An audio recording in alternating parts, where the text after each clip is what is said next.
Okay, I want to talk about immigration lawyers and do you need one? First thing I would say is I would spend time talking to people that have already done either the Schengen route or immigrated to the UK, whichever thing you're looking at the moment. Then I would look at, if you're going Schengen, people going the route that you're wanting to go. I know some people are immigrating to Ireland at the moment as an option, but other people have gone to the Netherlands, Spain, France, Germany. You've got to look at what the options are, and dumping it on a lawyer's desk is just going to be expensive, and you should know this stuff anyway, because you've got to understand how things work, and everything is a set process. So like the Schengen route, all the lawyer's going to ask you for is the documentation that you'd have to present to the embassy anyway. Getting to the airport and getting on the plane and dealing with the visas, all the same. It's all the same process. There's nothing that needs a lawyer. They're not reading any specific tasks or legal loopholes to get you through some magic circle. It's literally going through a process which is the same for everybody. So I wouldn't bother with a lawyer. I would bother with the people that have done it already. I wouldn't bother too much with me on advice. When I say that, I mean on doing the Schengen route, because I haven't done it yet. Not until I've actually done it. Once I've done it, then I would ask me about what I dealt with at the embassy, how this was, blah blah blah. You can ask me for advice then.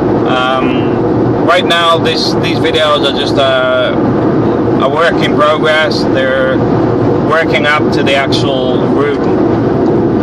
Now, the other reason I would say don't ask me for advice on doing the Schengen route is right now, although I haven't done it, things may change, and also what's right for me might not be right for you. Filipinos, for example, they have a mixed language with Spanish because they were a former Spanish colony. They were part of Spain. They were a Spanish colony, so the language is mixed already with Spanish. My wife will pick up Spanish very quickly. Me, it's going to take a little bit longer, but at the same time, if my wife can get fluent in it quickly, it means it'll help me learn the language fast as well. But maybe your partner isn't fluent in Spanish and neither are you, and you've got no interest in living in Spain. So if I was going to say Holland, for example, if I was going to the Netherlands to do the Schengen process at the Dutch embassy, then that part of the process would be relevant to you and to me if we were both going to the same embassy to process our Schengen visas. But that may be the only part of the route that would actually match with what you're doing.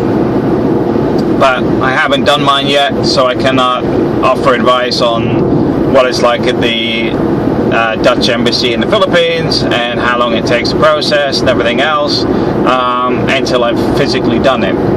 I have heard it only takes 4 days for the Schengen visa to be processed.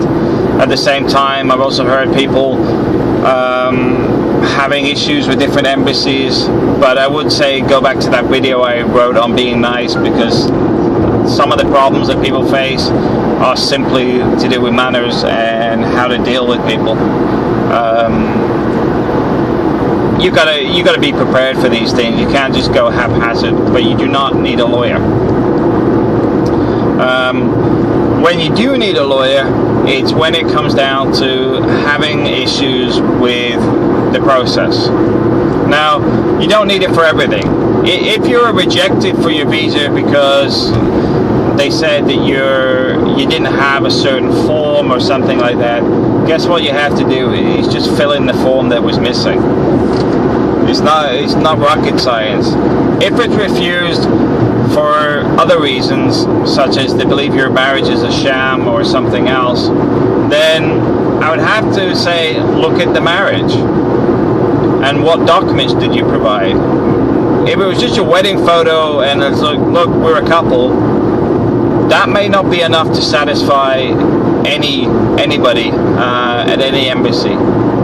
You haven't put the effort in to show that you're an actual couple, and spending a bit of time going over that and doing it properly. I recommend spending probably 2 to 3 months preparing it and doing it right, because the reason I put a long time scale on that is quite simply, well, for me and my wife been together for 7 years, so we have a lot of documentation, but also you can put everything in perspective and in the right order. For example, this is, you put a photo of the wedding, how you met, where you met, birthday celebration photos, talking about the stuff that you did, communications on Skype and things like that, showing a history, a real history. All that is to do with being a couple. But that doesn't need a lawyer. That just needs a bit of common sense to say there wasn't enough documentation. Because the embassy is not going to just refuse you and not tell you why. The only time I would seriously look at a lawyer is if I was probably dealing with the UK immigration and it was trying to do something that was not legal.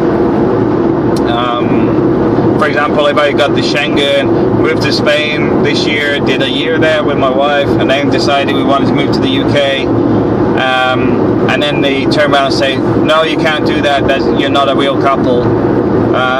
8 years of marriage would be, well, I think we really are a couple, but also here's all the documentation that you've already had, and I would get a lawyer to review it and take the case to appeal.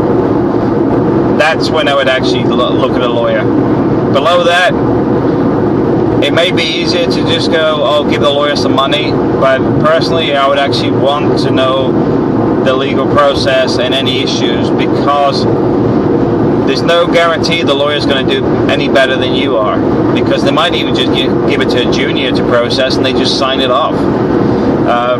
So just be aware of this stuff, that not everything needs a lawyer. You only really need a lawyer if you're going to an appeal for whatever reason.